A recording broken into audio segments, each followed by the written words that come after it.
This video contains mentions of child death and suicide. Viewer discretion is advised. Hello and welcome to Creepy Cabinet. I'm your haunted arcade manager, Ty Galazro, here to take you down the rabbit hole of video game urban legends, one creepypasta at a time. Settle in and let's press start.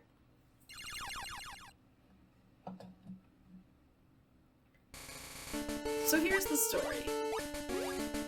Pokemon Red and Green were first released in Japan on February 27, 1996.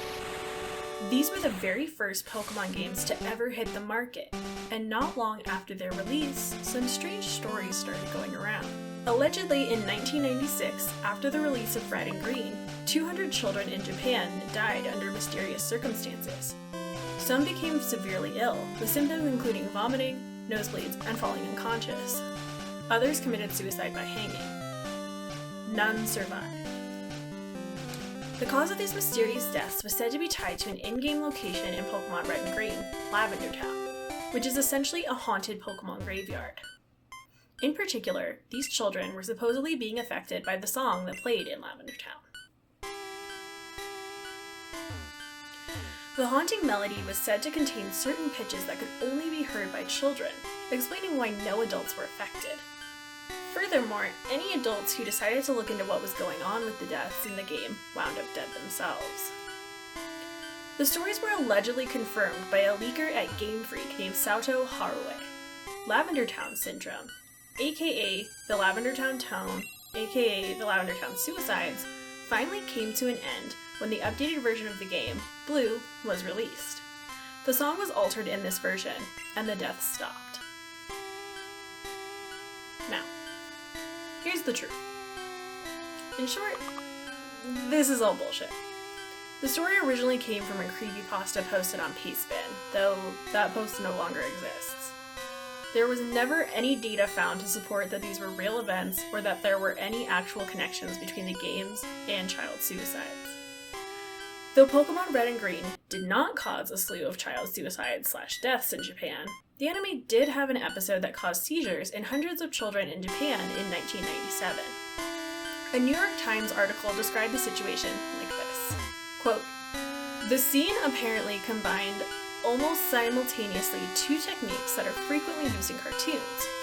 The first, called Paka Paka in Japan, uses different colored lights flashing alternatively to cause a sense of tension. The second, called Flash, emits a strong beam of light. It was this climactic scene that apparently set off the convulsions and vomiting. Dr. Yamauchi said light emitted at frequencies between 10 Hz and 30 Hz, a unit of frequency meaning cycles per second, can induce seizures and that the color red is also stimulative." And, true to the story, Pokemon composer Junichi Masuda did change the way the Lavender Town theme sounded in Pokemon Blue after the initial release of Red and Green, and again for Silver, Gold, and Crystal. But there's no indication that this was due to a deadly adult-proof tone. As for the leaker Sato Haruo, there has never been any evidence that such a person existed, let alone worked for Game Freak. The only results that come up when you search him are articles about Lavender Town Syndrome. And now it's time for the bonus level.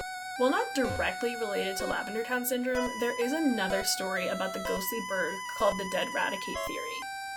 According to this story, after you battle Gary and his Raticate, you next see him in Lavender Town, and he no longer has that Raticate. Lavender Town's tower is a place for trainers to mourn their dead Pokemon, implying that you murked Gary's Raticate. Well, looks like you're all out of quarters. Thanks for stopping by. We'll see you soon for another scary little story.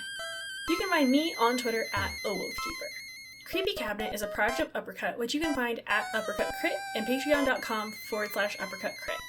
Hit subscribe for more Creepy Cabinet and other Uppercut content. See ya!